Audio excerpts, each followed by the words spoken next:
So this video is on the loneliness that I feel out here. This is Colorado.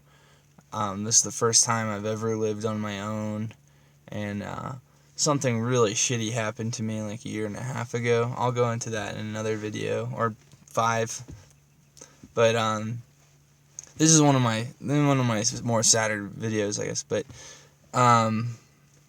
it's been hard out here. I have some friends out here, but just the first time you're truly on your own, I think what happens when you're around people is like your family, friends you've grown up with, people you're around every day. It keeps you from ever feeling that final, like, total loneliness, which I think is just crushing sometimes. And I've never been alone. The last time I was alone, I was 20, and I had been in relationships for accumulatively like 6 years after that.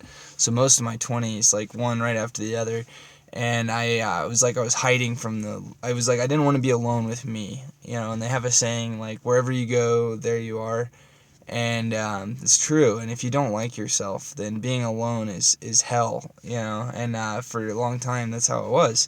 I actually really like who I am now, so when I'm pretty good company. I have a lot better self-esteem, but I'm sad all the time. I think it's probably trauma-based and lifelong depression that I've been dealing with in different ways.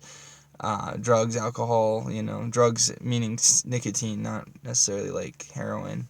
I've never done anything like that, but I used to be a smoker, so I would control my anxiety, control my depression in different ways, mostly in ways that made me think less, like being drunk for, a whole summer. And now I don't do anything like that. I face it all down, and it's that sadness that's like the loneliness when you realize that even if you are with people, no one's in your head with you. So you're still alone in your body, in your head, in your mind. You're still alone. And even if they could be in your head with you, they would never be you in your head. They'd be them in your head, if that makes sense. So it would still be, they'd be a visitor. They wouldn't be you with you. You are alone, completely and utterly alone. Until the day, from the day you're born until the day you die. And if there's people with you, no matter how close you feel to them, you'll never not be alone. And that feeling is something I think most people shy away from. They run from it. They do anything and everything, buy stuff. I think almost every problem in life is trying to fill the hole of just keeping life an illusion, so you can like in the Matrix, like the guy who wants to go back into the Matrix, like, it's just too hard, I don't want to do this, I want to go back, so people orchestrate their whole lives around staying unconscious. But how do I deal with that crippling loneliness that I'm explaining? Like, how do I deal with that horror, just the suffering a lot of times?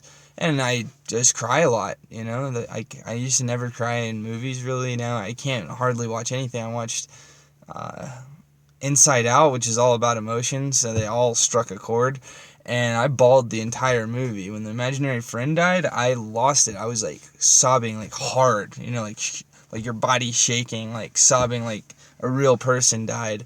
And it's just something snapped in me about a year and a half ago, and I just can't.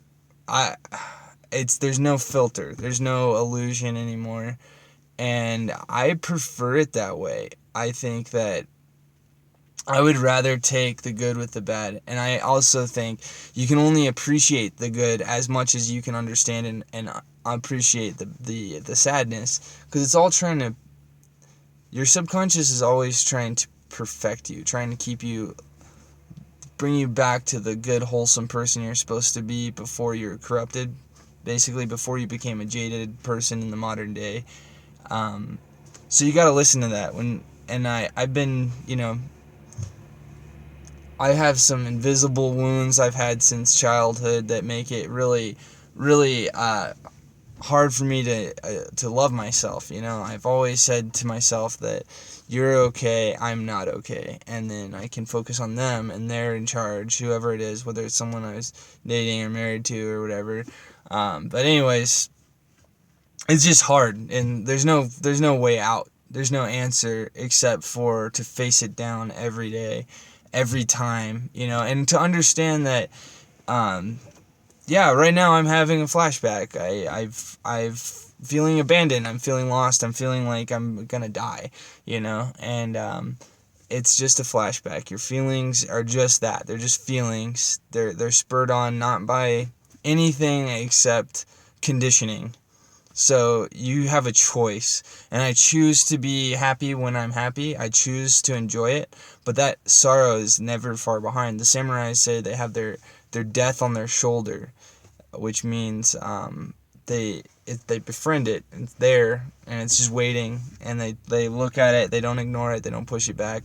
Their death is sitting there, and it becomes their companion. And that's how I am, and that's a hard life. It's a sad life, and it's not fun. But I think it's the only way to really truly live is to not push away all that bullshit, all the bad stuff.